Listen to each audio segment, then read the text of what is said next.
बिस्मिल्लाहिर्रहमानिर्रहीम। अस्सलाम वालेकुम students, welcome to the second lecture of technology management. पहले लेक्चर में आपको याद है कि हमने थोड़ा सा इंट्रोडक्शन देखा था कि टेक्नोलॉजी क्या चीज़ है और मैनेजमेंट क्या चीज़ है।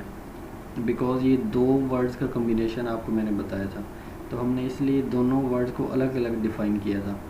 जो एक पूरा कॉन्सेप्ट है ना टेक्नोलॉजी मैनेजमेंट, इसको समझने से पहले ज़रूरी है कि हम टेक्नोलॉजी को अलग तरीके से समझें और फिर मैनेजमेंट को अलग से समझें। तो टेक्नोलॉजी की डेफिनेशन हमने देखी थी, मैं थोड़ा सा रिवाइज़ करता हूँ उसको। उसमें क्या था कि ह्यूमंस अपने नॉलेज, स्किल्स और एक्सपर्टीज़ को यूज़ करते हुए अपनी ईजीनेस के लिए, अपनी आसानी के लिए जो चीज़ बनाते हैं उसको हम टेक्नोलॉजी कहते हैं। उसमें फिर मैंने आपसे ये भी चीज़ डिस्कस की थी कि उसमें ज़रूरी नहीं है कि सिर्फ कंप्यूटर टेक्नोलॉजी हो, उसमें टेक्नोलॉजी कोई भी हो सकती है जो ह्यूमन लाइफ में आसानी लेकर आ रही है। इसके बाद जो दूसरी चीज़ हमने थोड़ी सी डिस्कस की थी वो मैनेजमेंट की थी। इसकी डेफिनेशन हमने पढ़ ली थी कि हमने इसको ये कहा था कि ये एक आर्ट होता है। ये आर्ट किसी बंदे के पास होता है जिससे वो ऑर्गेनाइजेशन के एम्प्लॉयज़ को हैंडल करता है या फिर कंट्रोल करता है या फिर उनसे काम करवाता है। इसके बाद मैंने आपसे कहा था कि इसके 4 प्रिंसिपल्स होते हैं मैनेजमेंट के। कोई भी ऑर्गेनाइजेशन है उसकी सक्सेस डिपेंड कर रही होती है उसके लीडर के ऊपर या उसके बॉस के ऊपर। ठीक है जी, उसको नाम आप कोई भी देते हैं, चीफ एग्जीक्यूटिव ऑफिसर या डायरेक्टर या मैनेजर या कोई भी आप नाम देते हैं। तो ऑर्गेनाइजेशन की जो ग्रोथ है वो डिपेंड कर रही होती है उसके लीडर के ऊपर। और लीडर अगर कैपेबल है, अगर लीडर कामयाब है तो अपने एम्प्लॉयज़ से काम अच्छे तरीके से करवाएगा। अगर एम्प्लॉयज़ सही काम करेंगे तो इसका मतलब है ऑर्गेनाइजेशन की परफॉर्मेंस भी बढ़ जाएगी। तो ये सारी चीज़ें आपस में कनेक्टेड हैं। अच्छा, अब लीडर का काम क्या होता है? बेसिकली मैनेजमेंट उसका काम होता है। ठीक है, अब मैनेजमेंट एक बहुत बड़ा कॉन्सेप्ट है। इसको हमने श्रिंक करने के लिए, इसको छोटा बनाने के लिए हमने 4 पॉइंट्स बना लिए हुए हैं। हम कहते हैं जी किसी भी लीडर का काम ये 4 काम हैं। और 4 काम कौन कौन से? ये वाले। इसको हम 4 प्रिंसिपल्स ऑफ मैनेजमेंट कह देते हैं। कुछ बुक्स ऐसी हैं जिनमें 5 भी दिए हुए हैं। एक 5वां उसका नाम है रिक्रूटिंग, लेकिन जो ज़्यादा राइटर्स हैं उन्होंने यही रिकमेंड किया कि ये 4 प्रिंसिपल नहीं है किसी मैनेजमेंट के, और किसी भी लीडर का किसी ऑर्गेनाइजेशन के अंदर ये 4 काम होते हैं। ये जो आपके सामने लिखे हुए हैं, इन सब को हम बारी बारी डिस्कस करते हैं। ये 4 प्रिंसिपल्स कौन कौन से हैं? प्लानिंग, ऑर्गेनाइजिंग, लीडिंग और कंट्रोलिंग। वो जो मैं आपको 5वां कह रहा हूँ प्रिंसिपल, रिक्रूटिंग, वो यहाँ पे करके आता है। लीडिंग के बाद रिक्रूटिंग आता है। बट ज़्यादातर राइटर्स इसी को रिकमेंड करते हैं कि 4 प्रिंसिपल्स होने चाहिए, तो फिर हम भी इन्हीं 4 को ही फॉलो करेंगे। अब इनकी डिटेल बारी बारी देखते हैं जी। सबसे पहले होता है प्लानिंग। अब प्लानिंग क्या है कि किसी भी बॉस का या किसी भी लीडर का या मैनेजर का काम क्या है कि जब कोई ऑर्गेनाइजेशन अपना एक लीडर सेलेक्ट करती है तो उसका काम है ऑर्गेनाइजेशन के गोल सेट करे, उसके ऑब्जेक्टिव सेट करे, उसका विजन सेलेक्ट करे, उसका मिशन सेलेक्ट करे। यानी एक्चुअली ये ऑर्गेनाइजेशन बनाई किस लिए गई है, इसका मकसद क्या है। फॉर एग्ज़ाम्पल, आपकी ऑर्गेनाइजेशन है जिसमें आप पढ़ते हैं, एलीट कॉलेज। अब इसका कोई ना कोई एक लीडर होगा जो इसको चला रहा है, प्रिंसिपल शायद उसे कहते हैं। अब जो प्रिंसिपल है उसने आपकी ऑर्गेनाइजेशन के गोल्स सेट किए हुए हैं या उसके ऑब्जेक्टिव सेट किए हुए हैं। अब गोल क्या हो सकते हैं? फॉर एग्ज़ाम्पल, उनका एक गोल ये हो सकता है कि मैंने अगले 5 साल में 1000 बच्चों का एडमिशन करना है या 2000 बच्चों का एडमिशन करना है। ये उनका लॉन्ग टर्म गोल है। ठीक है, इसी तरह ऑब्जेक्टिव उनके क्या गोल जो होता है वो लॉन्ग टर्म होता है और ऑब्जेक्टिव शॉर्ट टर्म होते हैं। इसी तरह उन्होंने हो सकता है ऑब्जेक्टिव सेट किए हों कि इस साल चूँकि बच्चों के एडमिशन शायद कम होने हैं कोरोना वायरस की वजह से, तो उन्होंने एक ऑब्जेक्टिव सेट किया होगा कि इस साल मैंने 500 बच्चों का एडमिशन करना है। पिछले साल की निस्बत कम होंगे लेकिन फिर भी मैंने अच्छे एडमिशन करने हैं। तो मतलब कहने का ये है कि ऑर्गेनाइजेशन का जो भी बॉस होगा वो कोई ना कोई ऑर्गेनाइजेशन के गोल सेट करेगा, और गोल सेट करने के बाद उसका अगला काम क्या होगा, वो ऐसे स्टेप लेगा कि जिनसे उस गोल्स को अचीव किया जा सके। ठीक है जी। अब इसकी फॉर्मल डेफिनेशन क्या लिखी हुई है? Planning is the function of management that involves setting objectives and goals and choosing right steps to achieve these goals and objectives in organisation. वही बात है कि किसी लीडर का काम ये है कि ऑर्गेनाइजेशन के लिए राइट गोल्स को और ऑब्जेक्टिव्स को सिलेक्ट करे, और सिलेक्ट करने के बाद उसके लिए राइट स्टेप चूज़ करे जिनसे उन गोल्स को अचीव करना है। आगे लिखा हुआ है planning requires managers to be a good decision makers. अब देखें, अगर एक मैनेजर वो अच्छा डिसीजन मेकर नहीं है तो वो अच्छी प्लानिंग नहीं कर पाएगा। ऐसे ही है, ये तो कॉमन सेंस की बात है। अगर एक मैनेजर के पास दो ऑप्शन है, एक गुड ऑप्शन है, एक बैड, अगर उसके पास लेट्स सपोज दो ऑप्शन है, तो वो थ्रू प्लानिंग ही डिसाइड करेगा कि इनमें से गुड ऑप्शन कौन सा और बैड ऑप्शन कौन सा है उसकी ऑर्गेनाइजेशन के लिए। तो एक अच्छे मैनेजर का काम ये होता है कि वो प्लानिंग बेहतर तरीके से करे। अभी नीचे एग्जांपल दी हुई है प्लानिंग की। Let's say Ahmed the marketing manager has a goal of increasing sales during the month of February. अब ये एक मार्केटिंग मैनेजर हैं जिनका गोल ये है कि उन्होंने फरवरी के मंथ के दौरान अपनी ऑर्गेनाइजेशन की जो प्रोडक्ट है उसकी सेल बढ़ानी है। ठीक है, Ahmed needs to first decide the time so that he and his team of sales representatives must take so that they can increase sales number। वो कह रहा है कि सबसे पहले अहमद को टाइम फ्रेम डिसाइड करना पड़ेगा। टाइम फ्रेम डिसाइड करेगा कि कितने टाइम के अंदर उसने और उसकी टीम ने मिलकर इस सेल को बढ़ाना है। यानी एक टाइम लाइन उसके फाइनल जो इसमें कहा गया ना कि फरवरी के मंथ में उसने जो है सेल्स बढ़ानी है। तो वो यही बात यहाँ पे बता रहा है कि सबसे पहले वो अपनी टीम के साथ मिल बैठेगा और उसमें वो डिसाइड करेंगे कितना टाइम उनके पास अवेलेबल है जिसमें उन्होंने सेल को बढ़ाना है। आगे these steps might include things like increasing advertisement, placing some item on sale and budget etcetera. अब देखें, उसने सेल इंक्रीज़ बढ़ानी है ना, सेल्स इंक्रीज़ करनी है, तो उसके लिए वो कह रहा है उसको कुछ स्टेप लेने पड़ेंगे। पहला स्टेप क्या हो सकता है, उसे एडवर्टाइजमेंट करनी पड़ेगी। आपको पता है जब भी कोई नई प्रोडक्ट या सर्विस आती है मार्केट में, उसकी सबसे पहले एडवर्टाइजमेंट की जाती है। जैसे आपकी यूनिवर्सिटी में एडमिशन होने हैं तो उसका एक ऐड दिया जाता है टीवी पे या न्यूज़पेपर पे या फेसबुक पे। तो ये चीज़ प्लानिंग में इन्वॉल्व है कि अगर उसने सेल्स को बढ़ाना है तो सबसे पहले वो एडवर्टाइजमेंट करेगा। फिर क्या है, placing some items on sale. Definitely वो जिन आइटम को उसने प्रोड्यूस किया उसको वो सेल के ऊपर लगाएगा। फिर तीसरा है बजट डिसाइड करेगा। तो ये सारी चीज़ें किस चीज़ के अंदर आती हैं, प्लानिंग के अंदर, और ये काम होता है मैनेजर का। अच्छा, अब इसकी कुछ टाइप्स होती हैं प्लानिंग की। जब आप टाइप्स इसकी पढ़ेंगे इंटरनेट पर तो उसमें मुख्तलिफ नामों से आपको मिलेंगी। कहीं पे लिखा होगा short term planning, long term planning, medium term planning, इस तरह लिखा होगा। बट इनके जो टेक्निकल नेम होते हैं ना, वो ये तीन होते हैं, ये अभी जो मैं आपको बताने लगा हूँ। इससे सबसे पहले जो और सबसे इम्पोर्टेंट होती है वो है स्ट्रेटजिक प्लानिंग।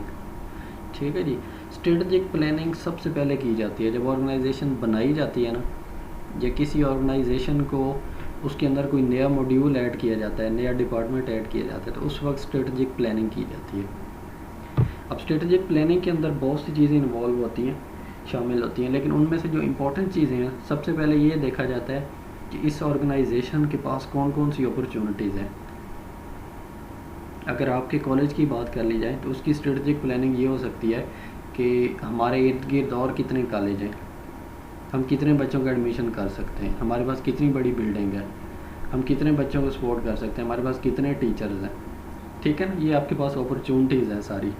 तो सबसे पहले आप अपॉर्चुनिटीज़ देखते हैं, उसके बाद आप देखते हैं थ्रेट्स। अब थ्रेट्स क्या होता है, लेट्स सपोज आपके कॉलेज है, उसके बिल्कुल साथ वाली गली में एक दूसरा कॉलेज बना हुआ है।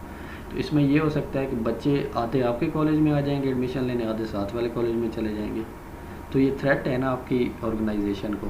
तो स्ट्रेटजिक प्लानिंग के अंदर इसको माइंड में रखा जाता है। आगे है जी strengths and weaknesses of the organisation. अब स्ट्रेंथ और वीकनेसेस क्या होती हैं आपकी ऑर्गेनाइजेशन की। स्ट्रेंथ फॉर एग्जांपल ये हो सकती है, आप कहें जी हमारा कैंपस बहुत बड़ा है, हमारे कैंपस की बिल्डिंग बहुत अच्छी है, हमारे पास टीचर सारे MS और PhD हैं, सारे एक्सपीरियंसड हैं।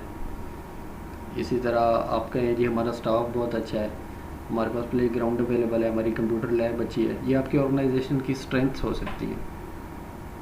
इसी तरह आपकी ऑर्गेनाइजेशन की कुछ वीकनेसेस होंगी। ठीक है, वो आप बेहतर आप खुद जो बॉस होता है उसको खुद पता होता है कि मेरी ऑर्गेनाइजेशन की वीकनेस क्या है, नई ऑर्गेनाइजेशन है, हम इतनी फ़ीस नहीं चार्ज कर सकते, वगैरह वगैरह, ये सारी वीकनेसेस होती हैं। तो ये जो स्ट्रेटजिक प्लानिंग होती है, इसके अंदर आप न्यू अपॉर्चुनिटीज़ भी देखते हैं, थ्रेट्स भी देखते हैं, ऑर्गेनाइजेशन की स्ट्रेंथ क्या है, वीकनेसेस क्या है, इसको देखते हैं। और याद रखिए कि जो स्ट्रेटजिक प्लानिंग होती है इसको लॉन्ग टर्म प्लानिंग कहते हैं।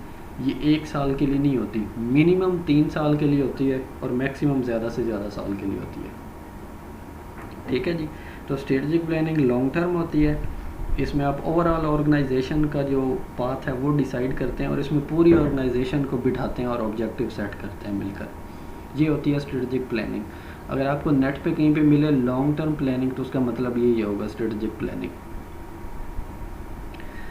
दूसरी आती है जी टैक्टिकल प्लानिंग, इसको हम कहते हैं मीडियम टर्म प्लानिंग। इसकी ड्यूरेशन होती है 1 ईयर to 3 ईयर। ये 1 से 3 साल की जो प्लानिंग होती है ना, उसको हम कहते हैं टैक्टिकल प्लानिंग। और ये जो स्ट्रेटजिक प्लानिंग होती है उसमें होते हैं टॉप लेवल के एम्प्लॉयज़, यानी मैनेजर, डायरेक्टर वगैरह, वो सारे इन्वॉल्व होते हैं। जो टैक्टिकल प्लानिंग है ना, इसमें मिडिल लेवल के एम्प्लॉयज़ शामिल होते हैं। ठीक है जी, मिडिल लेवल मैनेजर्स वो इन्वॉल्व होते हैं। अच्छा, अब ये टैक्टिकल प्लानिंग होती किस लिए है? ये जो स्ट्रेटजिक प्लानिंग आपने कर ली है ना, उसको इम्प्लीमेंट करने के लिए टैक्टिकल प्लानिंग होती है। यानी फॉर एग्जांपल एक मीटिंग हुई, उसमें ये डिसाइड हो गया जी हमारी ऑर्गेनाइजेशन की स्ट्रेटजिक जो है प्लानिंग ये, अपॉर्चुनिटीज़ ये हैं, थ्रेट्स हमारी ये हैं, हमारी स्ट्रेंथ ये हैं, वीकनेसेस ये हैं। अब उनको अप्लाई करने के लिए जो प्लानिंग होती है ना, उसको हम टैक्टिकल प्लानिंग कह देते हैं। ठीक है, यानी जो मिडल मैनेजर्स होंगे वो आपकी वीकनेसेस को इम्प्रूव करने की कोशिश करेंगे, वो आपकी स्ट्रेंथ को एडवर्टाइज़ करेंगे, दुनिया को बढ़ा चढ़ा के दिखाएंगे। इस तरह अपनी अपॉर्चुनिटीज़ को वो कैश करवाएंगे और जो थ्रेट्स हैं उनको कम से कम करने की कोशिश करेंगे। तो ये सारी चीज़ें 1 से 3 साल की प्लानिंग होती है, इसको हम कहते हैं टैक्टिकल या फिर मिडल लेवल प्लानिंग। ठीक हो गया जी। एक तीसरी टाइप की प्लानिंग है, इसे कहते हैं ऑपरेशनल प्लानिंग या फिर इसका दूसरा नाम है शॉर्ट टर्म प्लानिंग। ये 1 साल से कम अरसे की होती है। अब ऑपरेशनल प्लानिंग क्या होती है? ये जो आपकी ऑर्गेनाइजेशन में रोज़ाना के काम होते हैं ना, डे टू डे काम, आपका पूरा कैंपस नीट एंड क्लीन होना चाहिए, सारा स्टाफ रोज़ अवेलेबल होना चाहिए, स्टाफ सारा टाइम पे आए, टाइम पे जाए, इन चीज़ों का अश्योर करना, यानी ये जो डे टू डे टास्क होते हैं इनको अश्योर करने के लिए जो प्लानिंग की जाती है इसको हम ऑपरेशनल प्लानिंग कहते हैं। और ये लो लेवल के एम्प्लॉयज़ और मिडिल लेवल के एम्प्लॉयज़ ये मिलकर करते हैं। ठीक है जी। तो ये टाइप्स ऑफ प्लानिंग थी। सबसे पहले हमने इसकी डेफिनेशन देखी है और फिर हमने ये 3 टाइप्स ऑफ प्लानिंग डिस्कस की है। अब आ जाते हैं जी दूसरा फेज़ पर। 4 थे ना ये प्रिंसिपल्स, पहले हमने प्लानिंग डिस्कस कर लिया, अब हम ऑर्गेनाइजिंग पे आ रहे हैं। अच्छा, ऑर्गेनाइजिंग जनाब दूसरा है इसका फेज़। ऑर्गेनाइजिंग के अंदर क्या होता है कि जो आपका लीडर होता है ना, वो अपने एम्प्लॉयज़ सेलेक्ट करता है। ठीक है, एम्प्लॉयज़ सेट करने के बाद उनको उनके काम असाइन कर देता है। फॉर एग्जांपल आपके प्रिंसिपल ने एक आईटी लैब के लिए कोई एक मैनेजर हायर किया और उसको टास्क दे दिया जी आपने इस सिस्टम के अंदर नेटवर्किंग करनी है। ठीक है, इसी तरह उन्होंने एक एम्प्लॉय हायर कर लिया एचआर के अंदर, उसमें वो सारे एम्प्लॉयज़ की अटेंडेंस वगैरह लगाता है। इसी तरह उन्होंने एक सिक्योरिटी ऑफिसर हायर कर लिया, उसके ज़िम्मे लगा दिया आपने बच्चों की सिक्योरिटी इंश्योर करनी है। तो ऑर्गेनाइजिंग के अंदर क्या होता है कि ऑर्गेनाइजेशन जो है, ये बॉस जो है, वो ह्यूमन रिसोर्स को इकट्ठा करता है और फिर उनके ज़िम्मे काम लगाता है कि आपने ये काम करना है। अब पीछे देखें, हमने एग्जांपल डिस्कस की थी कि अहमद ने अपनी सेल्स बढ़ानी है फरवरी में, तो वो क्या क्या करेगा। अब इसमें एग्जांपल ये दी हुई है, this step requires Ahmed to determine how he will distribute resources and organize his employees according to plan। देखा, वही बात आ गई ना कि वो रिसोर्सेज को डिस्ट्रीब्यूट करेगा, वो बताएगा एम्प्लॉयज़ को आपने ये काम करना है, आपने ये काम करना है according to planning. Ahmed will need to identify different roles and ensure that he assigns the right amount of employees। यानी एक काम है, लेट्स सपोज ऑर्गेनाइजेशन में आ गया, किसी का विजिट आना है, तब बॉस का काम ये है कि वो राइट नंबर ऑफ़ एम्प्लॉयज़ उसके लिए सिलेक्ट करेगा। यानी ऐसा नहीं है कि उस काम के लिए 3 बंदे चाहिए तो वो 10 बंदों को हायर कर ले, या 3 बंदे को चाहिए तो एक को हायर कर ले। ओवर स्टाफ भी नहीं होना और अंडर स्टाफ भी नहीं होना। ठीक है जी। वो कह रहा है he will also need to delegate authority, assign work and provide direction. यानी ऑर्गेनाइजिंग का मैं आपको शॉर्टली बताऊँ, ये काम है कि एम्प्लॉयज़ को हायर करना और फिर उनको उनके असाइन टास्क असाइन कर देना, ये है ऑर्गेनाइजिंग। ये दूसरा फेज़ है मैनेजमेंट का। अच्छा, अब तीसरा आ जाता है जी लीडिंग। लीडिंग में सिंपल आपको नाम से ही पता चल रहा है। लीडिंग का मतलब क्या है? एम्प्लॉयज़ को लीड करना, यानी कोई ना कोई एक लीडर चूज़ कर लिया जाएगा। अब लीडर के काम क्या होते हैं ये नीचे लिखे हुए हैं, पहले इसको पढ़ लेते हैं। This function involves expressing a vision. Leader का सबसे बड़ा काम ये होता है कि उसका कोई ना कोई एक विजन होता है। जैसे आपकी ऑर्गेनाइजेशन का प्रिंसिपल है तो उनका एक कोई ना कोई विजन होगा कि मैंने इतने एडमिशन करने हैं, या इस यूनिवर्सिटी को बढ़ाना है, या जो भी करना है, ये उनका कोई विजन होगा। दूसरा उनका काम होता है एनर्जाइजिंग एम्प्लॉयज़। एनर्जाइजिंग से मुराद है उनको मोटिवेट रखना। फिर तीसरा है इंस्पायरिंग एंड मोटिवेटिंग पीपल। फिर है इन्फ्लुएंसिंग, फिर परसुएशन और इफ़ेक्टिव कम्युनिकेशन स्किल। अब जो बंदा भी ऑर्गेनाइजेशन का लीडर बनेगा उसमें ये सारे स्किल्स ज़रूर होने चाहिए, यानी वो कोई ना कोई विजन हो उसका, वो एम्प्लॉयज़ को मोटिवेट कर सके और उसके अपने कम्युनिकेशन स्किल अच्छे हों और एम्प्लॉयज़ को वो परसुएड कर सके, यानी कायल कर सके अपनी बात से। ठीक है, अब ये जॉब्स ऑफ लीडर हैं जी कुछ। सबसे पहला सेटिंग ए क्लियर विजन, यानी लीडर का काम है कि अपने एम्प्लॉयज़ को एक विजन बताए। जब एम्प्लॉयज़ को पता होगा ना कि हमारी ऑर्गेनाइजेशन का विजन क्या है, तो फिर वो सही काम करेंगे। अगर उन्हें पता ही नहीं है हमारी ऑर्गेनाइजेशन है किस लिए, तो वो फिर टाइम किल करेंगे, वो सही जॉब नहीं करेंगे। आगे दूसरा उसका काम है मोटिवेटिंग एम्प्लॉयज़, यानी अपने एम्प्लॉयज़ को मोटिवेट रखे, उनका मोरल डाउन ना होने दें। फिर है गाइडिंग एम्प्लॉयज़। अब गाइडिंग एम्प्लॉय से मुराद है अगर किसी का एम्प्लॉय को काम में दुश्वारी पेश आ रही है, उसको समझ नहीं आ रही, तो उसकी हेल्प करे। ठीक है, आगे है बिल्डिंग मोरल और फिर डिसीजन मेकर। तो ये इसी तरह और भी बहुत से जॉब्स हैं लीडर की, बट ये की जॉब्स हैं जो हर लीडर में मस्ट होनी चाहिए, चाहे वो किसी भी तरह की ऑर्गेनाइजेशन में काम कर रहा है। अगर इनमें से उसके अंदर कुछ मिसिंग है तो वो कभी अच्छा लीडर नहीं बन सकता। आगे जी आखिरी है जी fourth principle of management is controlling. अब कंट्रोलिंग के अंदर क्या है, आप इस फेज़ के अंदर देखें, हमने ऑर्गेनाइजिंग के अंदर हमने एम्प्लॉयज़ को हायर किया और उनके ज़िम्मे काम लगा दिए कि आपने ये काम करना है, आपने ये करना है, आपने ये काम करना है। अब कंट्रोलिंग के अंदर हम ये देखते हैं कि जिस एम्प्लॉयज़ को जो टास्क्स दिए गए थे या जो स्टैंडर्ड सेट किया गया था परफॉर्मेंस का, क्या वो स्टैंडर्ड पूरा हुआ है या नहीं हुआ। सिर्फ इतना सा काम कंट्रोलिंग के अंदर दी। जो बॉस होता है या लीडर होता है वो चेक करता है कि क्या जो मैंने स्टैंडर्ड बनाए थे परफॉर्मेंस के, एम्प्लॉयज़ उसको मीट कर रहे हैं या नहीं कर रहे। अब उसके 3 स्टेप होते हैं कंट्रोलिंग के। सबसे पहला क्या है जी, इस्टेब्लिशिंग परफॉर्मेंस स्टैंडर्ड। सबसे पहले आप एक क्लियर स्टैंडर्ड बना देते हैं एम्प्लॉयज़ के लिए कि भाई ये स्टैंडर्ड है हमारी ऑर्गेनाइजेशन के, आपने काम करना है और इनके अकॉर्डिंग करना है। जब उसको पता होगा ये स्टैंडर्ड है तो फिर उनके अकॉर्डिंग काम करेगा, नहीं तो वो फिर अपनी मर्ज़ी से करेगा। दूसरा क्या है जी, comparing actual performance against standards. अब आपने स्टैंडर्ड बना के दे दिए, दूसरे नंबर पे आप ये करेंगे कि जो एम्प्लॉय ने काम किया है आप उसको कंपेयर करेंगे एक्चुअल स्टैंडर्ड के साथ कि अगर एक्चुअली उस स्टैंडर्ड के मुताबिक इसने काम किया है या नहीं किया।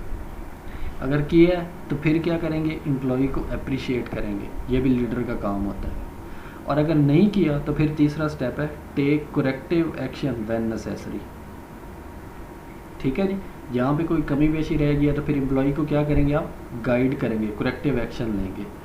तो ये 4 प्रिंसिपल्स हैं जी मैनेजमेंट के। प्लान करना, रिसोर्सेज को ऑर्गेनाइज करना, फिर लीड करना यानी कोई लीडर लीड करेगा, और फिर एंड पे है परफॉर्मेंस को मेजर करना यानी कंट्रोल करना।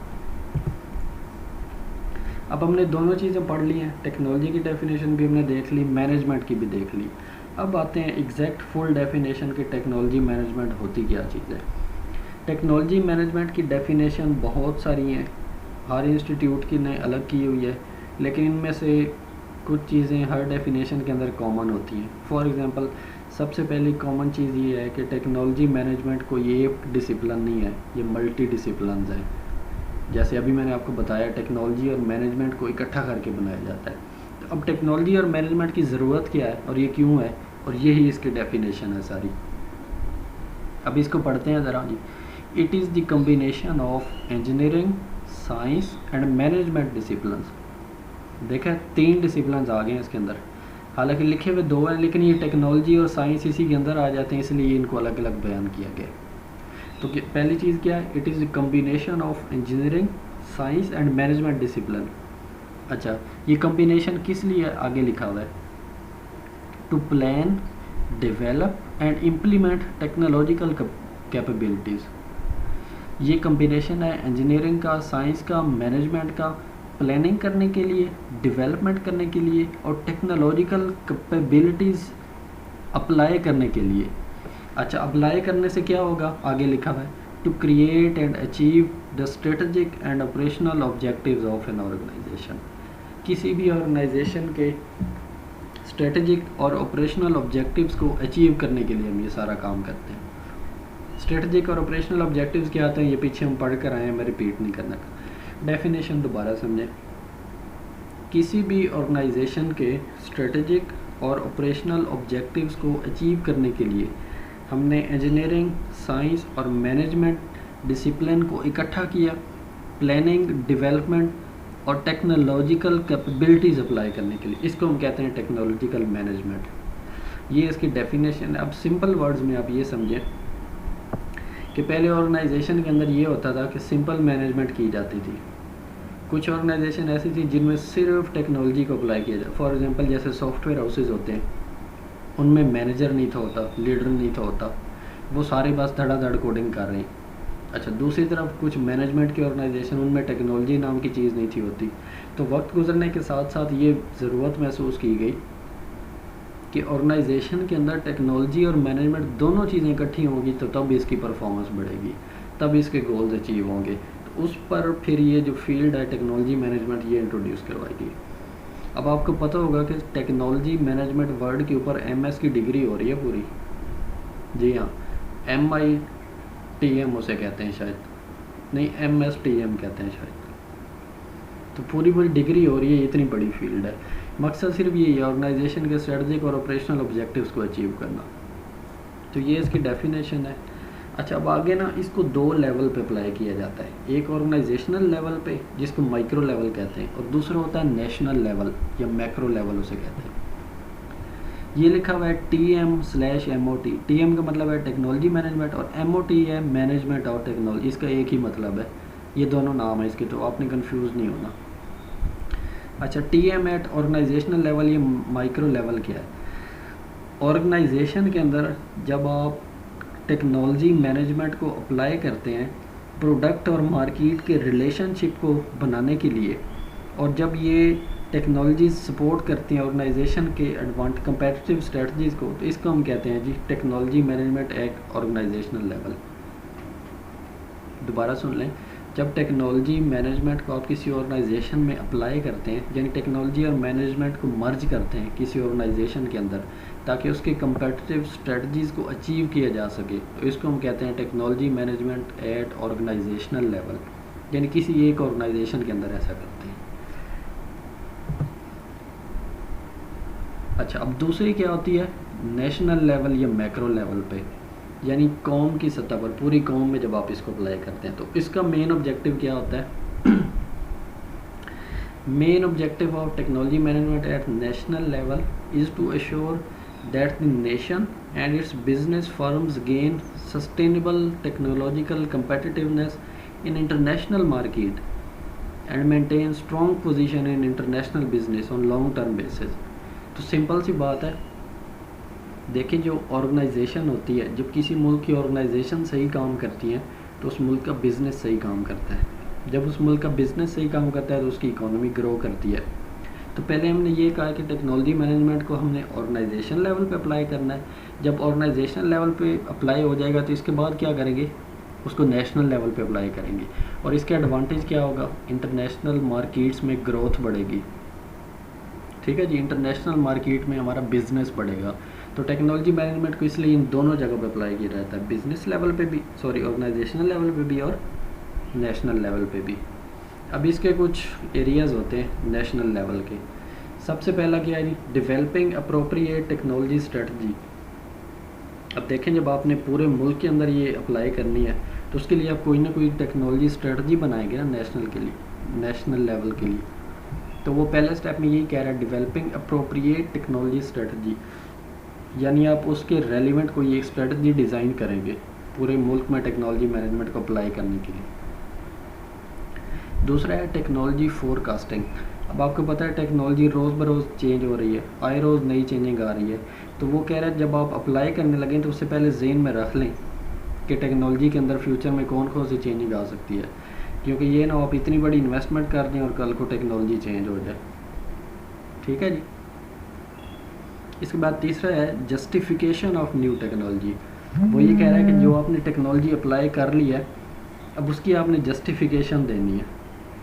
ठीक है, क्या ये ऑर्गेनाइजेशन के लिए या नेशनल लेवल के लिए हेल्पफुल है भी कि नहीं है, कि वैसे ही आपने अप्लाई कर दिया, तो उसको आपने जस्टिफाई करना है। अगली चीज़ है जी सस्टेनेबल टेक्नोलॉजी। सस्टेनेबल टेक्नोलॉजी का मतलब है आपने ऐसी टेक्नोलॉजी अप्लाई करनी है जो लॉन्ग टर्म के लिए रहे। ये ना आप $1 मिलियन की इन्वेस्टमेंट कर दें और अगले दिन टेक्नोलॉजी चेंज हो जाए। ठीक है ना, जैसे हमारे यहाँ होता है, एक बार डैम बनाते हैं, छोटा डैम बना के, तो अगले साल याद आता है वो इससे तो पोल्यूशन बन रही है, तो फिर वो डैम बंद कर देते हैं। तो आपने टेक्नोलॉजी ऐसी चूज़ करनी है जो सस्टेन करे, लंबे अरसे तक रह सके। ठीक है जी, तो ये नेशनल लेवल पे थी टेक्नोलॉजी मैनेजमेंट। अब आते हैं जी टेक्नोलॉजिकल इनोवेशन के ऊपर। अब इनोवेशन का आपको पता है वर्ड किस लिए होता है, कि एक चीज़ जो पहले से बनी हुई है उसके अंदर कोई नया फीचर इंट्रोड्यूस करवा देना, इसको हम कहते हैं इनोवेशन। जैसे स्मार्टफोन पहले से बने हुए थे लेकिन इसके अंदर टच सिस्टम इंट्रोड्यूस करवाया गया, तो इसको हम इनोवेशन कहेंगे। तो ये टेक्नोलॉजिकल इनोवेशन है। ठीक है जी। अब इसकी डेफिनेशन क्या है, it is thought of as a new product development, यानी जो प्रोडक्ट है उसी के अंदर डेवलपमेंट हुई है। Technological innovations often involve tools and procedures, products and processes interacting in new ways. और डेफिनेटली सिंपल सी बात है कि जब हम इनोवेशन की बात करते हैं तो उसमें टूल्स इन्वॉल्व होते हैं, प्रोसीजर्स इन्वॉल्व होते हैं और प्रोसेसेस इन्वॉल्व होते हैं, जिनकी मदद से हम कुछ नया उसके अंदर फीचर ला सकते हैं। अब इसके कुछ स्टेप्स होते हैं या स्टेजेस होते हैं कि इनोवेशन कैसे आती है। तो इनोवेशन ऐसे आती है, इसका पहला स्टेप होता है बेसिक रिसर्च। बेसिक रिसर्च के अंदर क्या होता है कि आप रफली नॉलेज इकट्ठा करते जाते हैं किसी भी चीज़ के बारे में जिसके अंदर आपने इनोवेशन ले आनी है। अब जब आप बेसिक रिसर्च करते हैं तो ज़रूरी नहीं है कि इसमें रिजल्ट्स भी प्रोड्यूस हों। ठीक है, बेसिक रिसर्च में आप सिर्फ लॉन्ग पीरियड ऑफ टाइम के लिए नॉलेज इकट्ठा करते हैं। अगली चीज़ होती है अप्लाइड रिसर्च। अप्लाइड रिसर्च क्या है, इसमें एग्जैक्ट आप सोल्यूशन की तरफ जाते हैं और आप सोसाइटी से पूछते हैं, सोसाइटी से आप नॉलेज इकट्ठा करते हैं।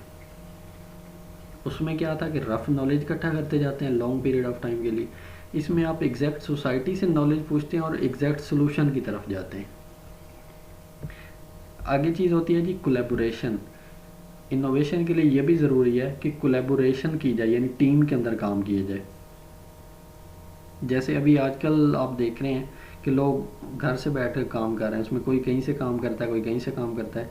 जब डिफरेंट लोग काम करते हैं ना, डिफरेंट माइंड इकट्ठे हो जाते हैं, तो उससे फिर इनोवेशन आती है, नए नए आइडियाज़ आते हैं। तो वो तीसरे स्टेप में ये कह रहा है इनोवेशन के लिए ज़रूरी है कोलैबोरेशन की जाए, मुख्तलिफ लोगों को इकट्ठा किया जाए। चौथा स्टेप है टेक्नोलॉजी डेवलपमेंट। अब टेक्नोलॉजी डेवलपमेंट ये होती है कि ह्यूमन माइंड में कोई आइडिया आया है, उस आइडिया को आप सॉफ्टवेयर या हार्डवेयर में कन्वर्ट करें। ठीक है, यानी जो एक्चुअल आपके माइंड में आइडिया आया है ना, उसको आप कन्वर्ट कर दें प्रोडक्ट के अंदर या सर्विस के अंदर। इसको हम कहते हैं टेक्नोलॉजी डेवलपमेंट। ये फोर्थ स्टेप है। फिफ्थ स्टेप है जी टेक्नोलॉजी इम्प्लीमेंटेशन। अब इम्प्लीमेंटेशन की आपने प्रोडक्ट डिज़ाइन कर ली, अब उसके बाद उसको कमर्शलाइज करें। कमर्शलाइज करने से मुराद है उसको इम्प्लीमेंट करें। ठीक है जी। फिर आ गया प्रोडक्शन। अब ये प्रोडक्शन एक तो है, पहले प्रोडक्ट बन गई है, वो सिंगल यूज़र के लिए बनी है, कि जिसने फॉर एग्जांपल आप ले आए ना इनोवेशन, तो आपने अपने लिए सिर्फ एक प्रोडक्ट तैयार किया। अब जब आपने टेक्नोलॉजी इम्प्लीमेंट कर दी तो उसके बाद जो प्रोडक्शन स्टार्ट होगी ना, ये यूज़र के लिए स्टार्ट होगी, यानी अगर आप मोबाइल में इनोवेशन ले आए हैं तो सबसे पहले तो आपने एक मोबाइल ही बनाया होगा ना, टच वाला। जब वो कामयाब हो गया, आपने टेक्नोलॉजी इम्प्लीमेंट की, उसके बाद आपने यूज़र्स के लिए प्रोडक्शन स्टार्ट कर दी। तो ये है प्रोडक्शन का फेज़। इसके बाद आता है मार्केटिंग। अब डेफिनेटली आपने प्रोडक्ट कंज्यूमर्स के लिए, कस्टमर्स के लिए बनाई है तो उसकी मार्केटिंग करेंगे, एडवर्टाइज करेंगे। तो ये 7वां स्टेप है। आगे है टेक्नोलॉजी इन्हांसमेंट। ये बड़ी ज़रूरी चीज़ है। अब टेक्नोलॉजी दिन ब दिन चेंज हो रही है, आपको पता है। अगर आप किसी ऑर्गेनाइजेशन के अंदर एक ही पुरानी टेक्नोलॉजी लेकर बैठ जाएं तो उससे परफॉर्मेंस नीचे जाएगी। तो इस स्टेप के अंदर वो ये कह रहा है कि टाइम एंड अगेन आपको टेक्नोलॉजी को अपग्रेड करते रहना चाहिए। ये इनोवेशन का सबसे बड़ा स्टेप होता है। अगर आप टेक्नोलॉजी को इन्हांस नहीं करेंगे, उसको अपग्रेड नहीं करेंगे, तो फिर आप पीछे रह जाएंगे। तो ये 8 स्टेप्स हैं जी टेक्नोलॉजिकल इनोवेशन के। आई होप कि ये क्लियर है। जब आप आएंगे तो कल आपने ये लेक्चर अच्छे तरीके से कवर करके आना। मैं सबसे बारी बारी सुनूंगा, ठीक है जी। मैं अगेन बार बार वो बातें रिपीट नहीं करूँगा। मुझे भी अच्छा नहीं लगता कि आप बग़ैर पढ़े ना आएँ, टाइम पे आएँ। ये बच्चों वाली बातें हैं, माशाल्लाह 6 सेमेस्टर में हैं। आपको ये बार बार बताना मुनासिब नहीं है। आप खुद समझदार हैं, आगे आपकी फ्यूचर का मसला है, आपकी जॉब करीब है, तो आपको ये चीज़ें बार बार नहीं हमें बतानी पड़नी चाहिए। तो आई होप आप इसके ऊपर अमल करेंगे। Thank you very much.